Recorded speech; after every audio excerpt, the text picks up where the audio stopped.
আজকে সন্ধ্যাবেলায় বর আবদার করেছিল ওকে মটরশুঁটির কচুরি বানিয়ে দিতে হবে।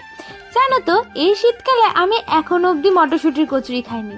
তাই ও একবার আবদার করাতেই আমিও রাজি হয়ে গেলাম আর জলদি চলে আসলাম বানাতে। কিন্তু আমি আগে থেকেই ভরে রেখেছিলাম, তারপরে কিন্তু এক এক করে এই যে লেচিগুলো করে নিচ্ছি। আর এক এক করে লেচি করতে করতে কড়াইতে কিন্তু তেল গরম হতে বসিয়ে দিয়েছি। এই দেখো, এখন এই লুচিগুলো এর মধ্যে দিয়ে দিয়েছি আর দেখো কি দারুণ ফুলেছে, তাই না? এইভাবে কিন্তু একে একে সমস্ত কড়াইশুঁটির কচুরিগুলো ভেজে নেব। আর আমার না হেভি লাগে এই কড়াইশুঁটির কচুরি খেতে।